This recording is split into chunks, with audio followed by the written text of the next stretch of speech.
Bismillah, Assalamualaikum warahmatullahi wabarakatuh. Waalaikumsalam Waalaikumsalam warahmatullahi warahmatullahi wabarakatuh. wabarakatuh. Alhamdulillahi wa kafa, wassalatu wassalamu ala rasulillahi mustafa, wa ala alihi wa ashabihi, wa man tabi'ahum bi ihsanin ila yaumiddin, amma ba'd. Insyaallah, di pertemuan pagi hari ini, kita lanjutkan pembahasan kita di kitab Adabul Mufrad, yang mana setiap pertemuan, Anda ulangi dan ungkit kembali bahwa kitab Adabul Mufrad adalah kitab yang disusun dan dirangkai oleh Imam Bukhari rahimahullah taala yang berisikan tentang akhlak Islamiyah, yang mana kita sebagai seorang muslim yang hakiki meneladani ya, eh, mencontoh akhlak mulianya Rasulullah Shallallahu alaihi wasallam ya sebagai suri tauladan kita. Maka kita lanjutkan ya para jamaah sekalian di bab Insyaallah. 371 ya. Saya terakhir kemarin sini ya ya. Ya, Di bab 371 ya tentang nama-nama para nabi ya. Tentu kita kalau kita dari kecil ya, ada yang mengumpulkan ya nama-nama para nabi dan rasul itu 25 ya yang tercantum dalam Al-Qur'an. Ya. Namun sejatinya ya para nabi itu ya, dalam riwayat itu sampai belasan ribu ya. Bahkan para rasul itu ya di dalam hadis sahih ya, jumlahnya ada 313 ya atau 311 ya dalam riwayat yang lain. Hmm. Maka bagaimana dengan nama-nama para nabi, para rasul, ya? Nah, itulah nama-nama yang mulia di sisi Allah juga, ya. Yang mana kita dianjurkan memberi nama, ya, anak-anak kita, ya, atau kerabat kita dengan nama-nama para nabi dan juga para rasul terdahulu, ya. Nah, kita masuk ke hadis 836, ya, dari Musa bin Yasar, ya, menceritakan kepada Dawud bin Qais, ya. Aku mendengar bahwa Abu Hurairah ya radhiyallahu anhu ya dari Rasulullah SAW beliau bersabda ya nah, tasammum bismi ya. Nah, berikanlah nama-nama anak kalian dengan namaku. Nah, ini perintah dari Rasul ya, anjuran dari Rasul kepada umatnya ya. Nah, wala takannau bikunyati ya. Tetapi ya jangan kalian kunyahkan ya anak-anak kalian dengan kunyahku ya. Kunyah ini sebelum kita lanjut ya para jemaah sekalian, kalau ada pertanyaan apa perbedaan kunyah dan juga lakob ya. Kunyah itu julukan seperti Abu Abu Hurairah itu kunyah ya. uh, Kemudian seperti Abu Bakar yaitu julukan ya. Namun kalau lakob itu seperti gelar ya, gelar dengan mensifati seseorang seperti Abu Bakar itu kunyah. Ya, lakopnya apa? As-Siddiq. Nah, contoh yang lain ya, seperti Umar, ya. Dia kan kunyahnya Abu Hafiz, ya. Nah, lakopnya juga banyak ya Umar itu, ya. Ada As-Suja, ya orang yang pemberani, ya. Dan para sahabat lainnya. Nah, seperti Rasulullah SAW, ya. Beliau mempunyai kunyah, ya, Abul Qasim, ya. Pak ini ana Abul Qasim ya. Maka kunyahku itu Abul Qasim ya. Nah, maka salah satu nama yang uh, dilarang ya, tidak boleh dalam syariat Islam itu Abul Qasim ya. Itu dalam bentuk nama ya para jamaah sekalian. Ya, nama namun kalau misalkan salah satu jamaah mempunyai anak misalkan namanya Qasim ya. Kemudian ya ayahnya diberi kunyah Abul Qasim itu tidak masalah ya. Karena itu kunyah untuk anaknya berarti ya. Menjuluki dengan nama anaknya, bukan bermaksud meniru ya kunyahnya Rasulullah Shallallahu Alaihi Wasallam. Ya.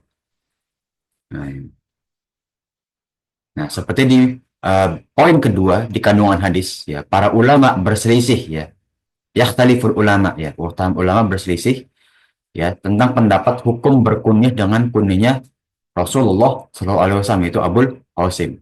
Ya.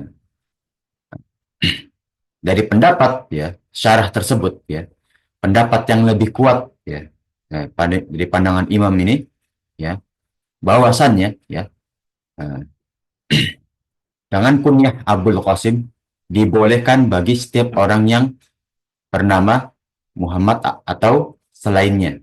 Nah, jadi ulama tersebut memperbolehkan, tidak sampai hukumnya haram. Ya, tapi kalau bisa dijauhkan, dijauhkan. Nah, sedangkan larangan tersebut ya berlaku ya ketika beliau masih hidup.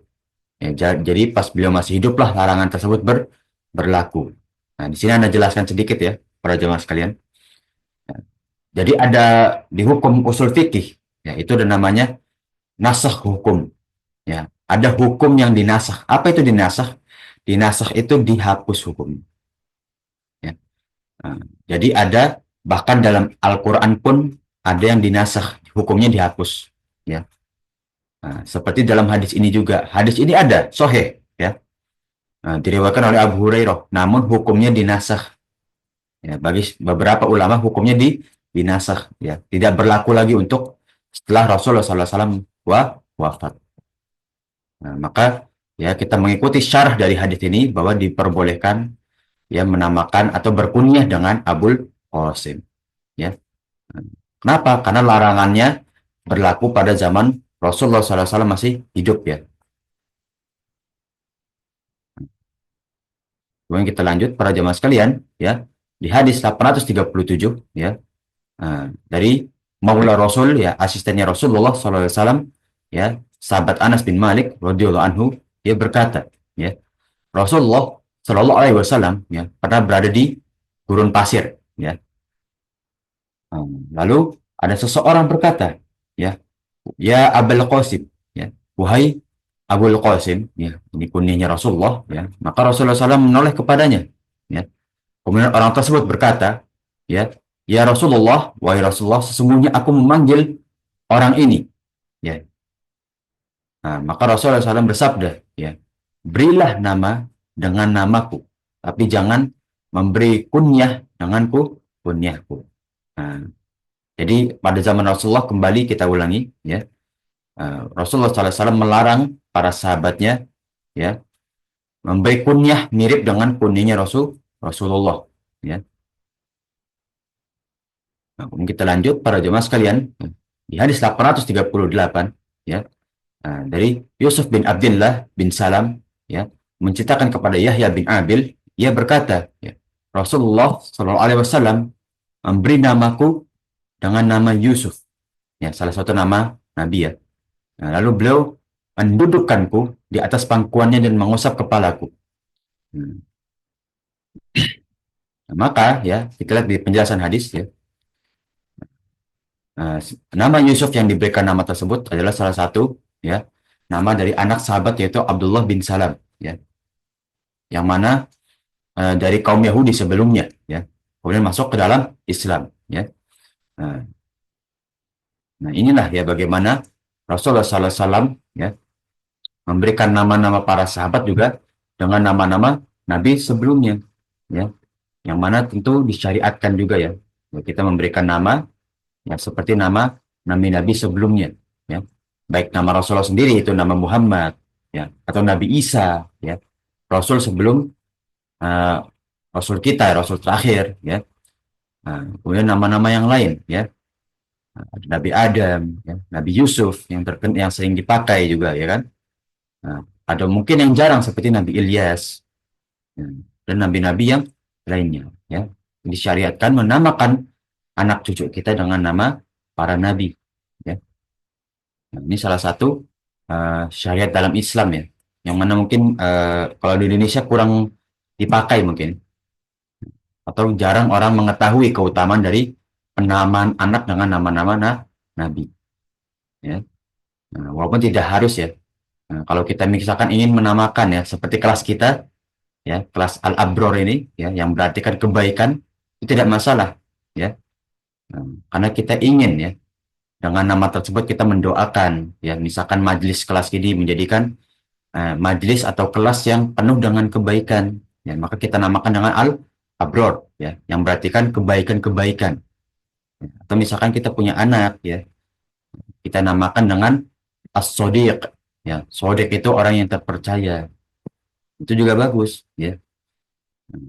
Namun kalau kita ingin menamakan dengan nama Nabi itu juga dianjurkan, ya. Nah, kemudian kita lanjut para jemaah sekalian, ya, di hadis 839, ya, dari sahabat Jabir bin Abdullah, ya, ia berkata, ya, seorang sahabat dari kaum Ansor, ya, dikaruniai seorang anak, ya, yang ingin memberikan nama Rasulullah sendiri, yaitu namamu Muhammad, ya. Ya. Kemudian, ya, Syu'bah, ya, mengatakan dalam hadis masyhur, ya, ini ada sedikit syarah, ya, penjelasan. Sesungguhnya sahabat Ansor ini, ya, ia berkata, ya, aku membawanya di atas leherku, ya, lalu aku membawanya kepada Rasulullah SAW, ya. Nah, ya, beliau bersabda, ya, namailah dengan namaku. Ya, jadi bersabda kepada, ya, salah satu sahabat Ansor ini, tapi jangan berkunyah denganku kunyahku, ya. Ya, seperti hadis sebelumnya, ya, karena aku diciptakan sebagai pembagi, ya. Aku membagi di antara kalian, ya. Maksud membagi ini namanya untuk dipakai untuk kaum muslimin yang lain, ya. Jadi memang disyariatkan seperti itu juga, ya. Untuk ketiga kalinya di hadis yang ini, ya, di 830 ini, 839 ini, ya, bahwasanya kita disyariatkan menamakan anak kita dengan Muhammad, ya. Namun, ya, kalau zaman Rasulullah SAW masih hidup, ya, dilarang memakai kunyahnya. Ya, namun dengan pendapat yang anak ambil, ya, bahwasanya zaman sekarang kita boleh berkunyah, ya, dengan Abul Qasim, yaitu kunyahnya Rasulullah, ya. Nah, kenapa kunyahnya Abul Qasim? Ya, karena anak paling besarnya Rasulullah SAW yang meninggal itu namanya Qasim. Ya.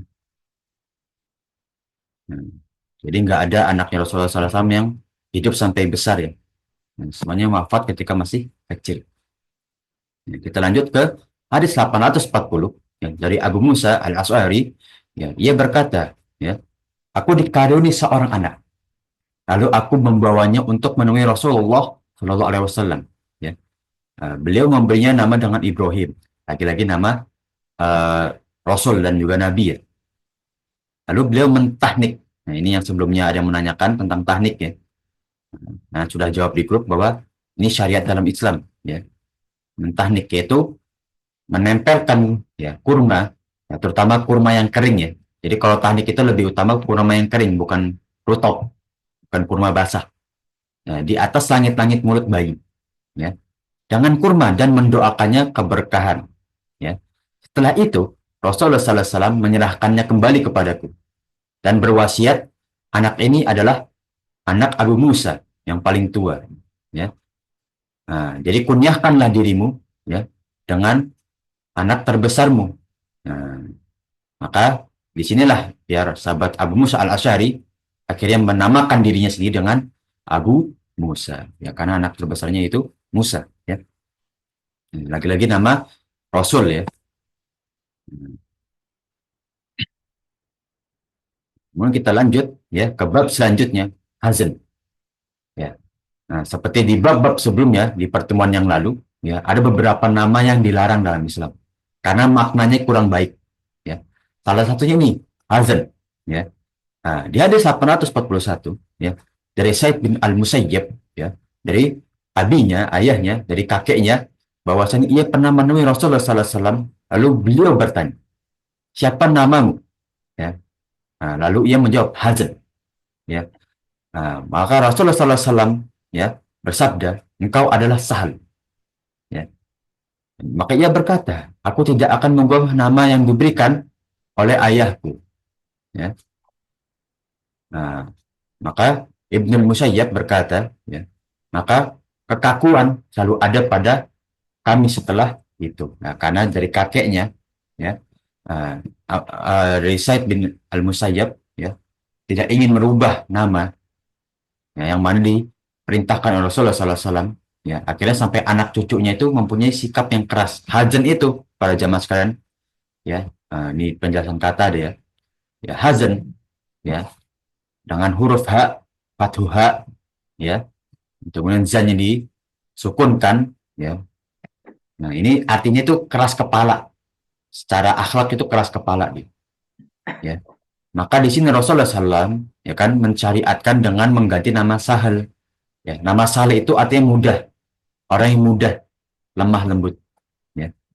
Nah, namun ya kakeknya dari ya Said Al Musayyab enggan untuk merubah nama. Ya. Nah, maka itulah sampai anak cucunya akhirnya ya mendapatkan athar. Athar itu apa? Bekas. Ya.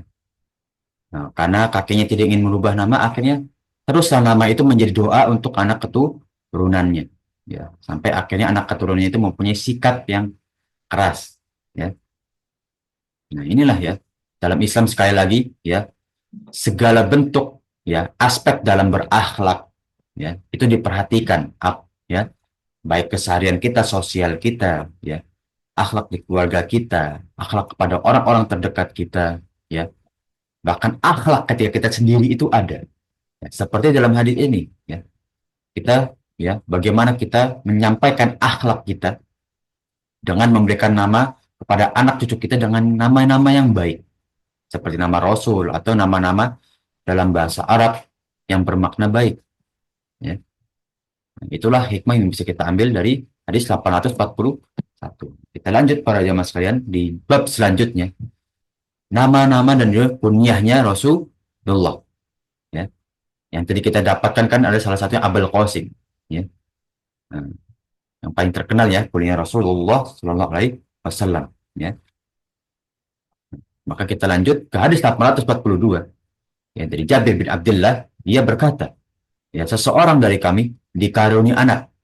Ya, lalu ia memberi namanya Al-Qasim. Ya. Nah, lalu seseorang Ansor berkata, ya, kami tidak akan menjulukimu dengan Abul Qasim. Ya. Dan kami sedikit pun tidak akan menyetujuinya kalau engkau menjuluki dirimu dengan Abul Qasim. Ya.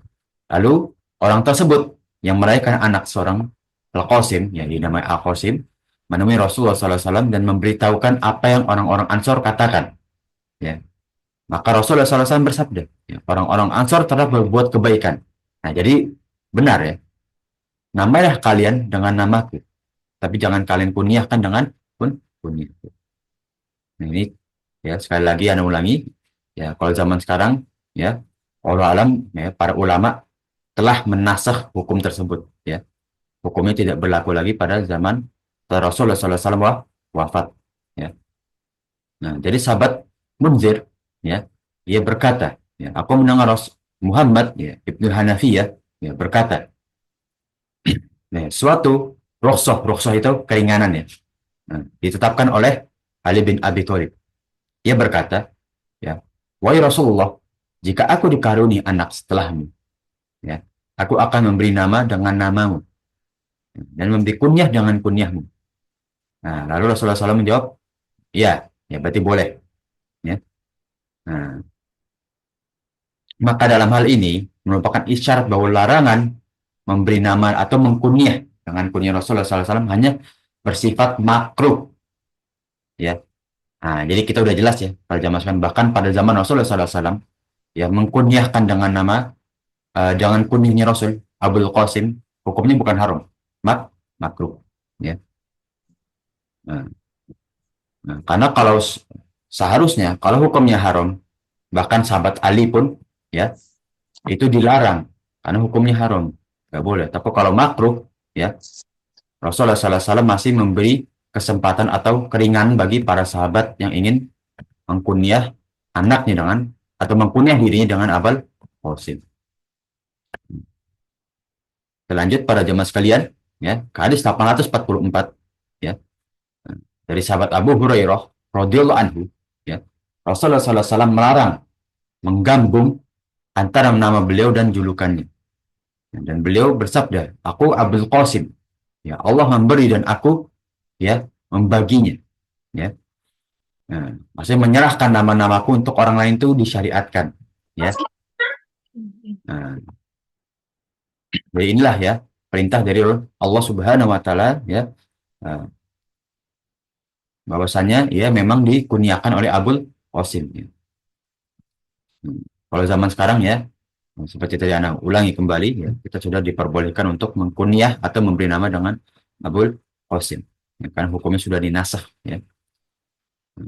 Seperti hadis 845 juga, ya, dari sahabat Anas bin Malik, ia berkata, ya, Rasulullah SAW pernah berada di pasar.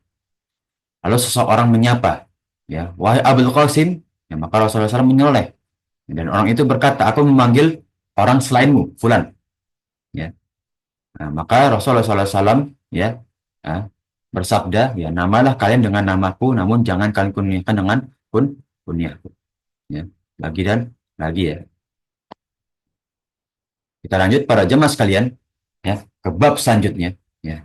Ke bab 374, ya, apakah orang yang musyrik diberi kunyah?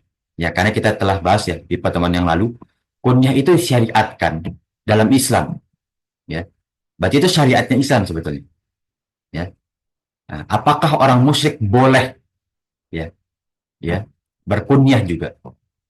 Nah, jadi sahabat Urwah bin Zubair di hadis 846, ya, bahwasanya Usama bin Zaid mengabarkan kepadanya bahwasanya Rasulullah SAW pernah tiba di suatu majlis di mana Abdul bin Ubay, ya, bin Salul, ya, ini ketuanya, ya, orang-orang musyrik, ya. Nah, dan kejadian itu sebelum ia masuk Islam, ya. Lalu ia berkata, jangan engkau ganggu kami di majlis ini, ya. Nah, seakan-akan Abdullah bin Ubay bin Salul ini mengusir Rasulullah, ya. Nah, lalu Rasulullah SAW menemui Sa'ad bin Ubadah, salah satu sahabat yang sudah tua juga, ya. Nah, dan bersabda, wahai Sa'ad, tidakkah engkau dengar apa yang diucapkan oleh Ibnu Hubab? Nah, yang beliau maksud adalah Abdullah bin Ubay bin Salul. Nah, jadi orang musyrik pun, ya, atau orang kafir boleh kita kunyahkan, ya. Nah, tujuannya apa? Untuk mengharapkan dia kembali kepada Islam, ya. Karena itu syariatnya Islam, ya. Nah, maka itulah, ya, tidak masalah, ya, memanggil orang musyrik, orang kafir berkunyah itu nggak masalah, ya.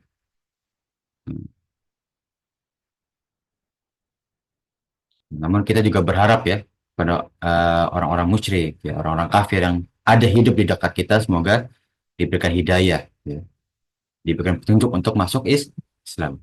Ya, amin ya robbal alamin. Nah, kemudian bagaimana dengan kunyah bagi anak kecil? Ya,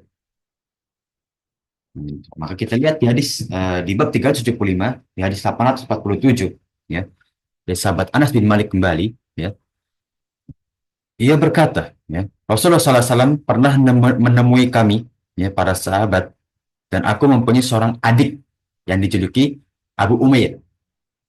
Adikku ini memiliki seekor burung, ya, teman bermainnya. Lalu burung tersebut mati. Ya. Nah, lalu Rasulullah SAW masuk dan melihat adikku tengah bersedih. Ya. Beliau bertanya, ada apa dengannya? Ya. Nah, dikatakan kepada beliau, ya, burung peliharanya telah mati. Ya. Lalu beliau bersabda, ya Aba Umair, ya, wahai Abu Umair, apa yang dilakukan oleh burung kecil tersebut?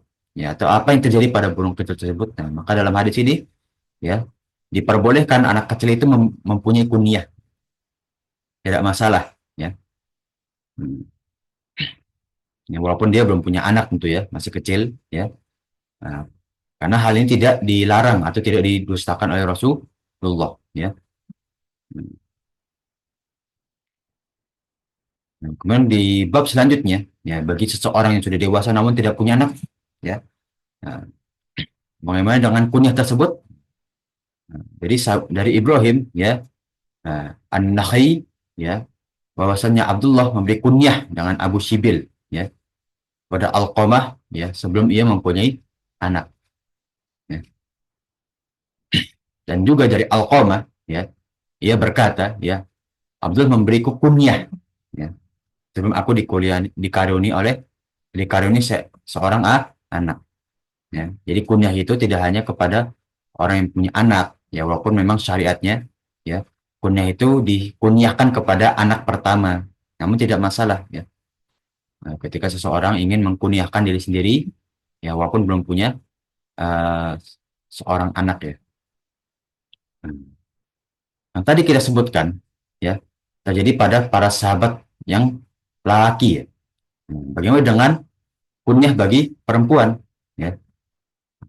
Seperti di hadis 850 dari Ummul Mukminin Aisyah radhiyallahu anha, ia berkata, aku mendengar Rasulullah, lalu aku berkata, wahai Rasulullah, engkau memberi kunyah kepada istri-istrimu yang lain.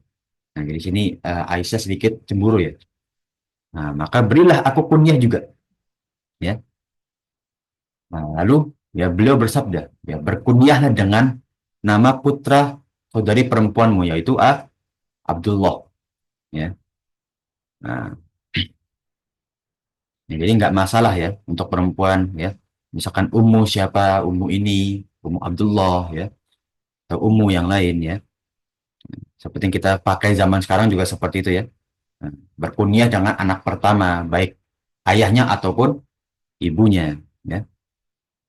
Kemudian di hadis 851 ya, dari Abbad bin Hamzah ya, bahwasanya Ummul Mukminin ya Aisyah radhiyallahu anha ya, berkata ya, wahai Nabi Allah ya, tidakkah engkau memberi kunyah ya?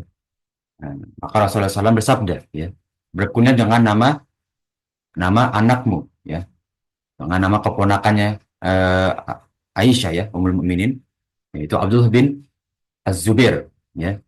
Nah, keponakannya eh, Aisyah ya, atau putranya dari Asma binti Abu Bakar ya.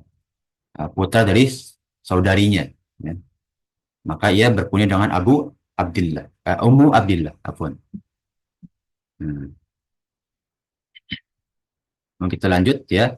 Ke bab selanjutnya di bab 378 ya, memberi kunyah kepada seseorang yang dengan sesuatu yang ada padanya ya, bukan dengan namanya orang lain atau dengan nama saudara dia ya, namun memberi kunyah dengan suatu benda ya. Jadi sahabat Sahal bin Sa'ad ya, sungguh nama yang paling disukai oleh Ali bin Abi Thalib radhiyallahu anhu, dari dirinya itu Abu Turab. Nah, Turab itu tanah ya, dia suka sekali dipanggil dengan nama tersebut ya. Tidak ada yang menyebutkan ya Abu Turab kecuali Rasulullah SAW ya. Nah, suatu kali Ali membuat Fatimah ya radhiyallahu anha marah ya, istri beliau. Lalu Ali keluar dan duduk ya uh, di dinding masjid ya, menyender ya. Lalu ya Rasulullah SAW menemuinya ya, dan di punggungnya ditempelkan debu ya. Maka dia tersebut disapuh oleh Rasulullah SAW ya, dan dipanggil dengan Abu Turab ya. Nah, jadi boleh ya. Untuk contoh yang lain yang sering kita dengar Abu Abu Hurairah ya. Hurairah itu kan apa jamak dari kucing ya. Hirrahtun Hurairah ya, kucing. Ya, boleh ya kita berkunyah dengan suatu benda atau barang atau yang kita cintai ya.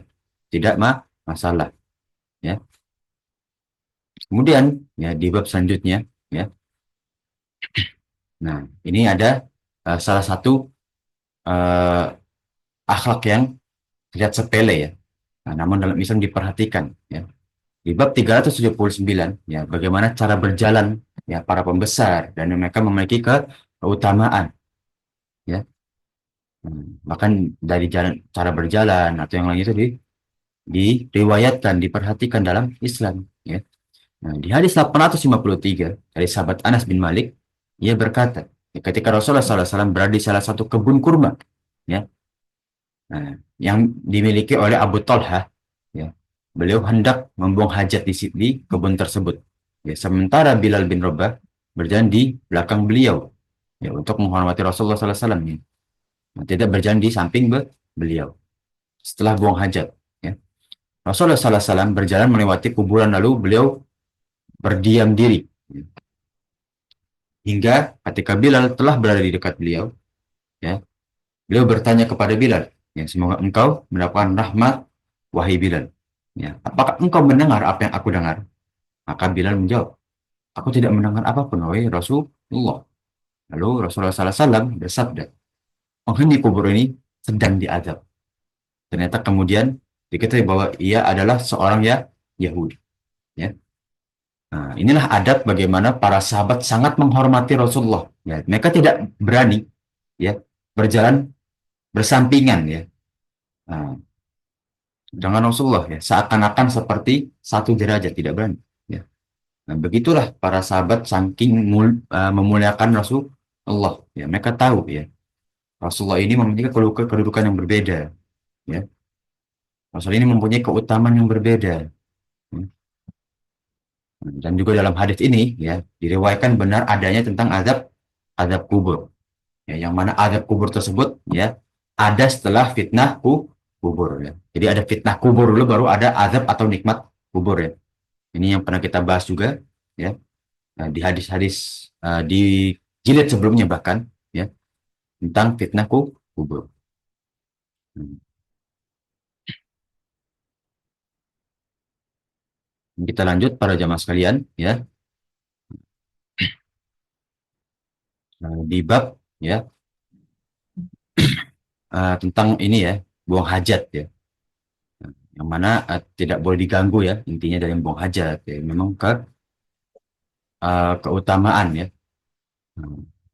Keutamaan dari buang hajat dalam Islam pun diperhatikan ya. Nah, di dalam hadis 854 dari Qais ia berkata, ya, aku mendengar ya Muawiyah ya, nah, berkata kepada adiknya, ya, gendonglah anak itu. Ya, lalu adiknya itu enggan, ya. Nah, maka Muawiyah berkata kepadanya, ya, betapa buruk engkau dididik, ya, nggak nurut gitu. Nah, kemudian lalu ia mendengar Abu Sufyan berkata, biarkanlah saudaramu. Ya. Ini judulnya ini bukan dari hadisnya ya. Nah, ini judulnya berbeda ini, kurang tepat ini, ya, terjemahannya. Ya. Nah, ini didikan yang terlihat ya. Nah, ketika orang tua mendidik anak, ya, bahwasanya anaknya nggak nurut apa ya, karena memang didikannya yang kurang tepat, ya, maka para sahabat mencela, ya, tentang didikan para sahabat, ya, saling mengkoreksi, ya. Hmm.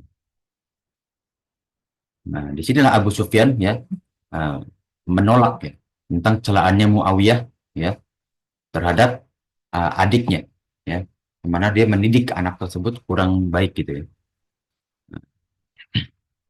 Maka disinilah ya, ketika mengajarkan, mendidik, ya, mengayomi anak kecil atau yang lebih muda itu, sikap lemah lembut itu sangat penting, ya, sangat diperlukan. Ya.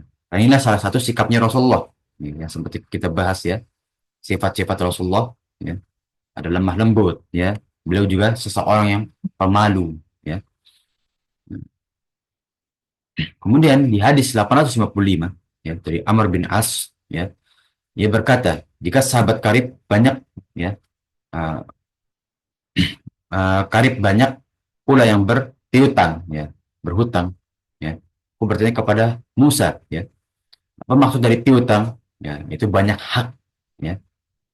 Hmm.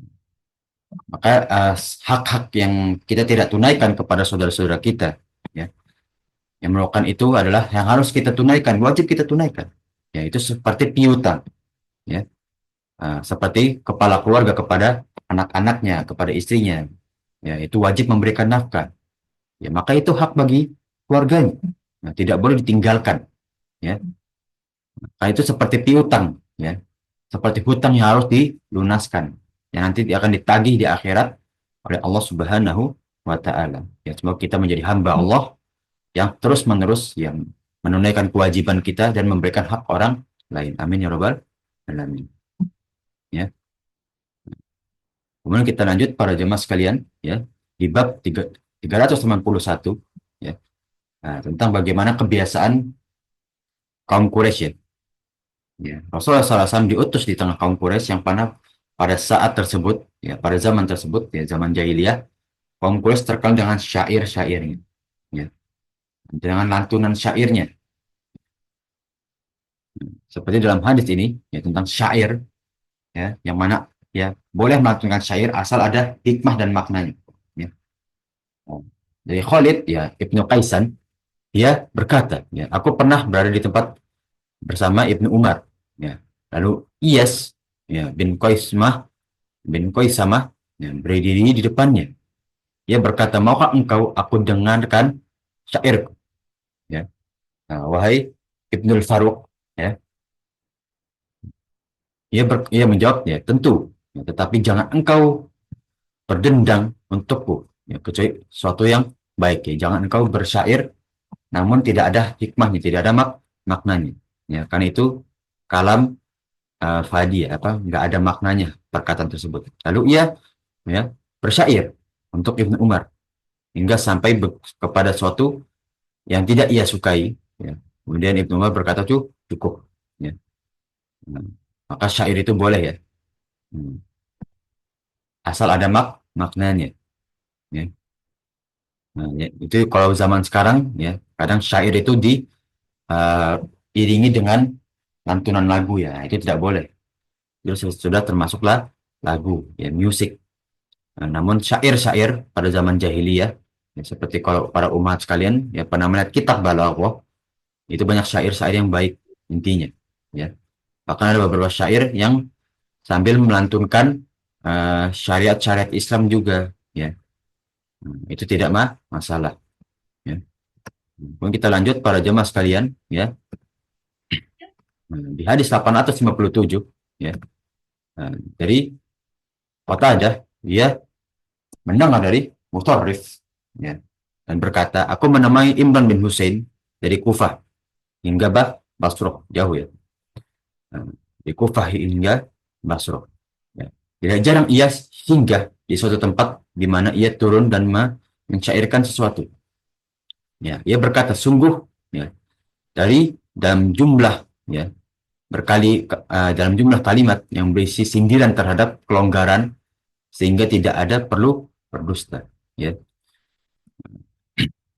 Di sini kita bisa lihat para jemaah sekalian, ya, kadang syair-syair itu, ya, berupa sindiran kepada orang-orang yang kurang baik, ya.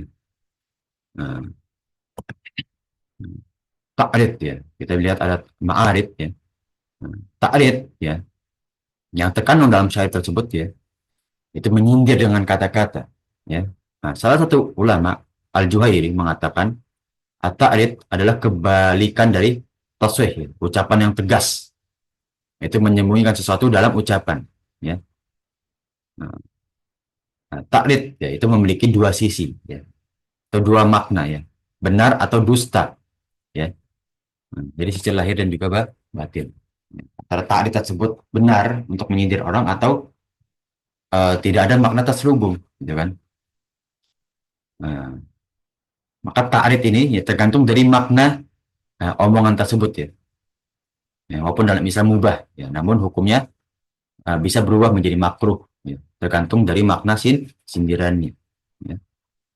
Seperti syair-syair, ya, yang memakna sindiran itu boleh, ya, menyindir orang dengan ucapan, ya, itu tidak masalah. Namun cenderung ke makruh, ya, kalau kita bisa menimbulkan bakdo itu apa, permusuhan, ya, jangan sampai karena sindiran kita, ya, kita menimbulkan permusuhan. Nah, itu yang dilarang, ya. Kemudian kita lanjut hadis 858 dari sahabat Ubay bin Ka'ab mengabarkan kepada Rasulullah SAW, ya, dan akhirnya Rasulullah SAW bersabda, sesungguhnya sebagian syair ada suatu hikmah, ya. Suatu hikmah yang ada isinya, ya, ya, yang bermakna. Ya, namun kalau tidak ada maknanya, tidak ada isinya, ya, bahkan dilantungkan dengan lagu, ya, maka itu tidak bermanfaat, ya. Nah, itu yang makruh, ya, yang dilarang dalam yang tidak disyariatkan dalam Islam. Itu bahkan ada unsur mengejek atau apa, itu tentu hukumnya haram, tidak boleh. Lanjut para jamaah sekalian, ya, di ayat 859, ya, dari Al-Aswad, ya, bin Syari, ya, kau berkata, wahai Rasulullah sallallahu alaihi wasallam, aku memuji Rabbku, ya, azza wa jalla, jangan pujian-pujian. Lalu beliau bersabda, ketahuilah sesungguhnya Rabbmu menyukai pujian, dan beliau tidak menambahkan lebih dari itu, ya. Ini seperti yang kita pernah bahas, ya, pada suatu hadis, ya, Allah Subhanahu wa taala, ya, ketika kita ingin berdoa, ketika kita ingin mengeluh, pujilah dulu Allah Subhanahu wa taala dengan keluhan yang kita inginkan, atau doa yang kita inginkan. Seperti kita ingin meminta kesembuhan, maka kita puji dulu Allah, ya. Ya. Wahai Rabbku, ya, yang bisa menyembuhkan, yang Maha Penyembuh, tidak ada kesembuhan selain kesembuhan darimu, sembuhkanlah aku. Begitu juga dalam syair, ya. Ketika kita ingin bersyair, ya, maka disyariatkan pujilah dulu Allah, ya, atau ada mengandung pujian kepada Allah Subhanahu wa Ta'ala. Maka salah satu bentuk pujian Allah kan kita berzikir, ya, bertasbih, ya, bertahmid, ya. Kemudian kita lanjut ke hadis 860, ya. Dari sahabat Abu Hurairah radhiyallahu anhu, dia berkata, Rasulullah SAW bersabda, ya, tenggorokan seseorang dipenuhi dengan nanah yang membuat sakit dan merusaknya. Itu lebih baik daripada dipenuhi dengan syair-syair yang tidak bermakna. Ya, syair-syair yang isi kebohongan, ya, atau syair-syair yang berisikan tentang kedustaan, ya. Nah, itu tentu, ya, lebih hina daripada orang yang mulutnya dipenuhi dengan nanah, ya, karena sakit dan juga merusak tenggorokan, ya. Jadi kita hati-hati, ya. Bahkan dalam bentuk lain, ya, ucapan, ya, sindiran, ya, kita harus perhatikan, ya, jangan sampai kita merusak ucapan kita, ya, atau merusak hubungan kita kepada orang lain karena ucapan kita, ya. Mau kita lanjut para jamaah sekalian, di hadis 861 dari Al Aswad bin Syari, ia berkata, ya, aku adalah seorang penyair, ya. Lalu aku mendatangi Rasulullah SAW dan aku berkata, ya, maka engkau aku dengarkan bait-bait syair, ya, yang mana berisi pujian, yang dengannya aku memuji Rabbku, itu Allah Subhanahu wa Ta'ala. Lalu Rasulullah SAW menjawab, ya, sesungguhnya Rabb, ya, Rabb kita, ya, Rabbmu menyukai pujian, dan beliau tidak menambahkan sesuatu dari hal tersebut. Jadi diperbolehkan oleh Rasulullah, ya, tidak masalah, ya. Yang kita lanjut, ya, ke hadis 862, ya, dari Ummul Mukminin Aisyah radhiyallahu anha, dia berkata, Hasan bin Thabit, ya, pernah mendapatkan izin, yang meminta izin kepada Rasulullah SAW, ya, untuk membawakan suatu syair yang mana isinya cacian kepada orang-orang musyrik. Lalu Rasulullah SAW bertanya, lalu bagaimana dengan nasabku? Ya. Ia menjawab, aku akan menarikmu dari mereka seperti sehelai rambut yang ditarik dari tepung gandum. Ya. Nah, jadi seakan-akan, ya, dalam syairnya, ya, uh, Hasan bin Sabit itu mengandung celaan kepada salah satu, ya, kaumnya Rasulullah, yang mana ia adalah seorang yang musyrik, ya. Seperti orang-orang Quraisy, ya. Maka orang-orang musyrik yang dicela oleh Hasan bin Sabit, ya. Maka di sini, ya, Rasulullah SAW bertanya, bagaimana dengan nasibku? Apakah aku mirip dengan orang-orang Quraisy? Maka Hasan bin Sabit berkata, ya, engkau ada pengecualian, ya, sebagaimana, ya, rambut yang dicabut dari tumpukan gandum, ya.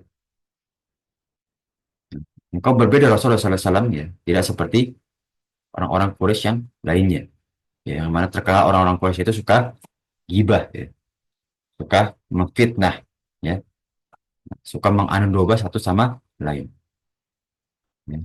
Lanjut ke hadis 863, ya. Nah, dari ayah Hisham, ya, ia berkata, aku pernah mencaci Hasan di depan Aisyah, ya. Lalu ia berkata, jangan engkau mencacinya karena ia pernah membela Rasulullah, ya. Itulah bagaimana, ya, dalam ucapan pun kita dijaga, ya.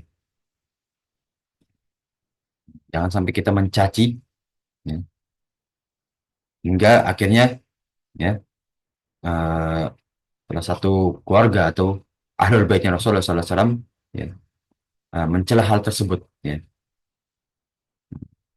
Nah, inilah, ya, keutamaan para sahabat yang melindungi Rasulullah, ya, terutama yang mengikuti perang Badar, ya.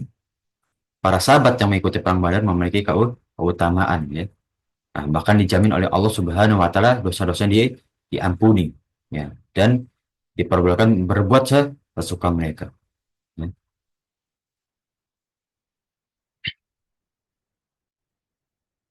Sampai hadis 863, para jamaah sekalian, ada yang ingin ditanyakan tentang syair dan juga eh, pada awal pertemuan tadi ya kita bahas tentang nama-nama para rasul ya, kunyahnya juga kunyah-kunyah rasul.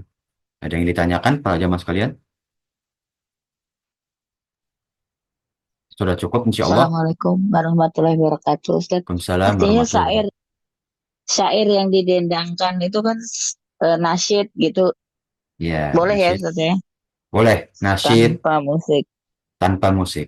Ya, tanpa musik. Ya, ini sedikit Tanpa ada kisah musik. ya para jamaah sekalian. Mungkin para jamaah sekalian sering mendengar Syekh Misyari Ar-Rasyid. Ya. Ya, Itu salah satu imam ya, salah satu imam ya. yang terkenal dengan lantunan yang baik, yang bagus ya, yang mana terkenal dengan syahdunya gitu.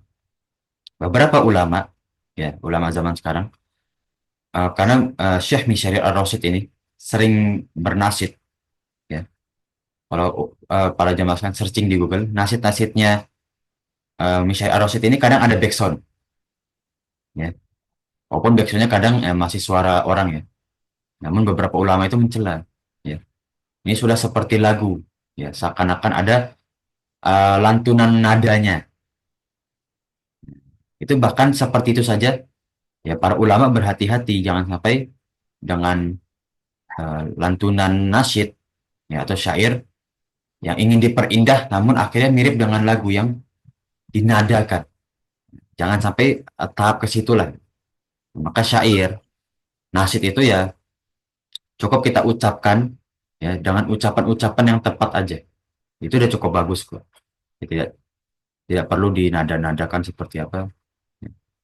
Ya, berbeda dengan bacaan Al-Quran ya. Kalau bacaan Al-Quran memang kita diperintahkan untuk dilantunkan dengan tartil ya, dengan lantunan yang bagus.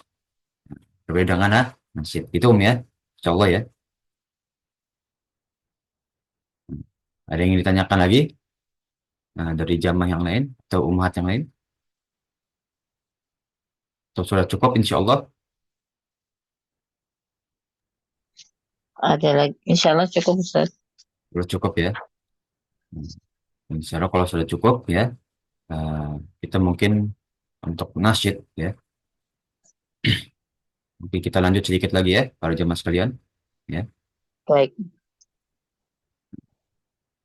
Atau kita cukupkan ya pada syair-syair atau bab nasyid ini, bab syair ini ya pada bab 381 yang mana nanti kita akan lanjutkan ya di pertemuan selanjutnya ya di bab Apa Ustaz 382. ini masih ada di antara perkataan yang jelas mengandung sihir, syair-syair yang mengandung sihir.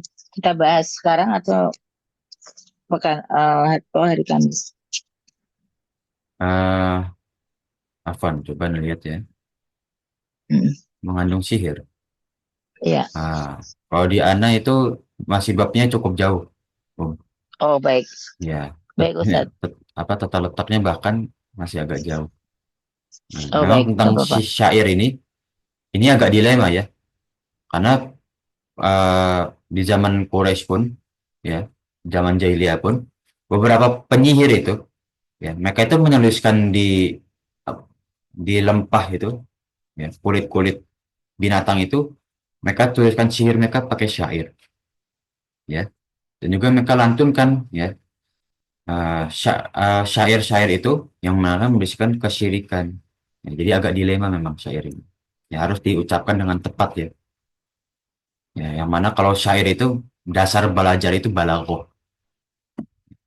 Jadi nggak sembarangan dia. Itu ya, insya Allah ya. Insya Allah kita lanjut lagi di pertemuan selanjutnya. Ya, insya Allah kita cukupkan pertemuan pagi hari ini ya. Kalau para jemaah sekalian, ya, ilmu yang kita tempuh pada pertemuan pagi hari ini menjadi amal jariah kita setelah kita diwafatkan oleh Allah Subhanahu wa taala dan menjadikan pemberat amal soleh kita di hadapan Allah ketika kita ditimbang di hari akhir nanti. Amin ya rabbal alamin. Amin, amin ya robbal alamin.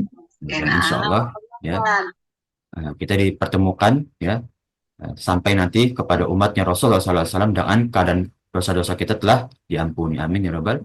Amin, amin ya robbal alamin. Nah, karena minta maaf bila ada kekurangan atau kekeliruan, ya. Barakallahu fikum para jamaah sekalian. Kita tutup pertemuan pagi hari ini dengan doa kafaratul majlis. Subhanakallahumma wa bihamdika Rabbana wa bihamdika asyhadu an la ilaha illa anta astaghfiruka wa atubu wa atubu ilaik. ilaik.